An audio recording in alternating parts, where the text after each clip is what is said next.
کتاب کہتا کہ یعلم الکتاب والحکمہ والدین، کہ ہم نے تمہیں کتاب دی، علم دیا تاکہ تم تزکیہ کرو۔ آج ہم قرآن بھی پڑھتے ہیں تو ہمیں تو کوئی نہ تزکیہ ہوتا ہوا نظر آتا ہے، نہ کوئی تبدیلی آتی ہے، نہ عمل کرنے کی، نہ علم سی۔ اس کی کیا وجہ؟ نہیں دیکھیں، یہ جو آیت ہے نا جس کو آپ نے جس کا حوالہ دیا ہے، بنیادی طور پر تو اس میں نبی صلی اللہ علیہ وسلم کے جو فرائض منصبی ہیں وہ بیان ہوئے ہیں کہ آپ ان کو قرآن کی تعلیم دیتے ہیں، حکمت کی تعلیم دیتے ہیں اور ان کا تزکیہ کرتے ہیں۔ اب یہ آگے پھر ایک تفسیری موقف ہے کہ قرآن اور حکمت کی تعلیم ہی سے تزکیہ ہوتا ہے، یعنی یہ جو دونوں چیزوں کی جب تعلیم دی جاتی ہے تو اس سے تزکیہ ہوتا ہے۔ تو اب اس کا مطلب یہ ہوا کہ اگر کسی شخص کو کتاب کی تعلیم دے دی جائے اور حکمت کی تعلیم دے دی جائے تو اس کا تزکیہ ہو جاتا ہے۔ تو اس کا کیا مطلب ہے؟ اب سوال یہ بنے گا کہ اس کا کیا مطلب ہے؟ میرا یہ خیال ہے کہ جو تزکیے کا عمل ہے اس کے دو دور ہیں۔ ایک ہے علم کا صحیح ہونا، یعنی شریعت کے احکام تمہیں صحیح صحیح بتا دیے جائیں، عقائد تمہیں صحیح صحیح بتا دیے جائیں۔ یہ جو عمل ہے یہ تزکیے کا ایک فیز ہے یا ایک دور ہے یا ایک سطح ہے۔ یہ تزکیہ ہو جاتا ہے جب قرآن و حکمت کی تعلیم کسی شخص کو دے دی جاتی ہے۔ ایک ہے اس تزکیے کے مطابق زندگی کا چلتے رہنا، زندگی بھر اس پر قائم رہنا۔ یہ امتحان ہے۔ اس امتحان کے پروسیس میں، اس امتحان کے زمانے میں ہم اتار چڑھاؤ کا شکار رہتے ہیں۔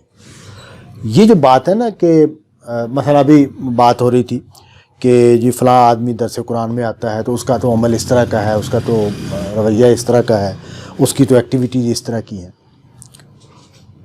یا اسی طرح بعض علماء پر تنقید ہوتی ہے، بعض صوفیہ پر تنقید ہوتی ہے کہ ان کے مرید یہ کرتے پھرتے، تبلیغی جماعت پر جیسے ہے کہ تبلیغی جماعت کے بعض لوگ جو ہیں وہ تو یہ کچھ کرتے پھرتے ہیں۔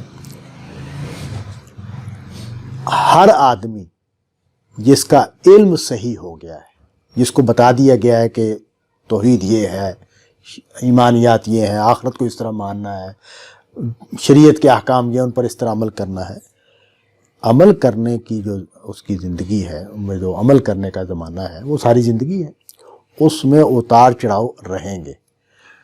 یہ جو عمل ہے یہ ہوتے رہنا ہے، اور مسلمانوں کو بار بار قرآن مجید میں یہ کہا گیا ہے کہ تم نے مایوس نہیں ہونا، توبہ کرو، استغفار کرو، واپس آؤ، توبہ کرو، استغفار کرو، واپس آؤ۔ غلطیاں ہوں گی، کوتاہیاں ہوں گی، یہ سب عمل جاری رہے گا۔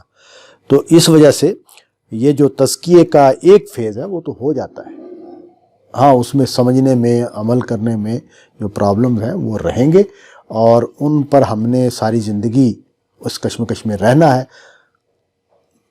بس فکر یہ کرنی چاہیے کہ ہم گرے کم اور اوپر زیادہ رہیں۔ یہ جو لائن ہے نا علم کی اور عمل کی، صحت کی لائن، اس میں انسان نے پھسلنا بھی ہے، گرنا بھی ہے، اور یہ رک نہیں سکتا، موت تک نہیں رکنا اس نے، اس کا آخری سانس تک بھی اس کا اندیشہ ہے کہ ہم سے کوتاہی ہو، ہم سے غلطی ہو۔